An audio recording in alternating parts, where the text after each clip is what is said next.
नमस्कार माऊली भक्तांनो, माझ्या भक्ती सागर या चॅनलवर आपले मनापासून स्वागत आहे। गजानन महाराजांच्या कृपेने तुमच्या सर्व चांगल्या इच्छा पूर्ण हो हीच महाराजांचरणी प्रार्थना। माघ पौर्णिमा ही 23 फेब्रुवारीला 3:33 चालू होणार आहे आणि 24 फेब्रुवारीला 5:59 समाप्त होणार आहे। हा जो मी तुम्हाला उपाय सांगणार आहे तो तुम्हाला का करायचा आहे? हा एका आईने पौर्णिमेच्या दिवशी आपल्या मुलासाठी हा उपाय करायचा आहे।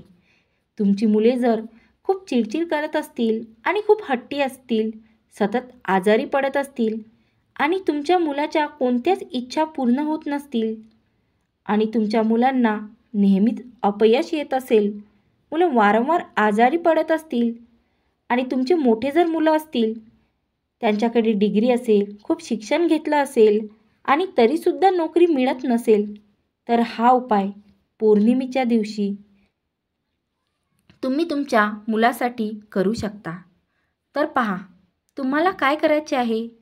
तुम्हाला एक दिवा घ्यायचा आहे। तो दिवा कणकेचा सुद्धा घेऊ शकता किंवा मातीचा सुद्धा किंवा तांब्याचा घेऊ शकता। दिवा हा स्वच्छ असावा, तुटलेला दिवा घेऊ नये आणि दुहेरी वात घालून तेल घालायचं आहे। दिव्यात तुपाचा वापर आपल्याला करायचा नाही आहे आणि मसाल्यातील जे धणे असतात ना, ते 7 धणे आपल्याला घ्यायचे आहेत आणि ताटात दिवा ठेवून आणि त्यामध्ये 7 धणे टाकून घ्यायचे आहेत।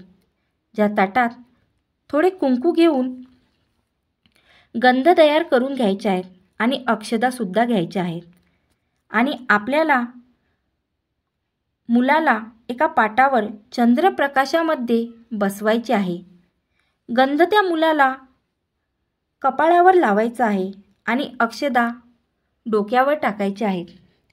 जी तांब्याची प्लेट असते ना, ती घ्यायची आहे आणि त्यामध्ये पाणी टाकायचे आहे आणि नंतर दिवा आपल्या मुलावरून तो दिवा ओवाळून घ्यायचा आहे आणि जो दिवा आहे ना, आपण मुलावरून ओवाळून घेतलेला आहे, तो त्या तांब्याच्या प्लेटमध्ये ठेवून घ्यायचा आहे आणि दिव्याला हळदी कुंकू लावून अंगणात किंवा जिथे चंद्रप्रकाश येतो तिथे हा दिवा ठेवायचा आहे आणि नंतर चंद्रदेवाला आपल्या मुलांसाठी प्रार्थना करायची आहे आणि त्यांच्यासाठी आशीर्वाद मागायचा आहे आणि नंतर 5 मिनिट तरी तो दिवा विझला नाही पाहिजे याची काळजी घ्यायची आहे।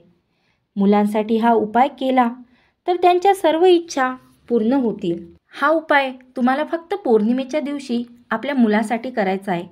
इतर दिवशी हा उपाय करायचा नाही आहे। फक्त पौर्णिमेच्या दिवशी तुम्ही हा उपाय नक्की करून पहा। असे केल्याने आपल्या मुलाला चंद्रदेवाचा आणि लक्ष्मी देवीचा आशीर्वाद मिळू शकतो। व्हिडिओ आवडल्यास व्हिडिओला लाईक करा आणि तुम्ही नवीन असाल माझ्या चॅनलवरती तर माझ्या चॅनलला सबस्क्राईब करा। तर भेटूया पुढील व्हिडिओत नवीन माहितीसह नवीन व्हिडिओ घेऊन। जय गजानन।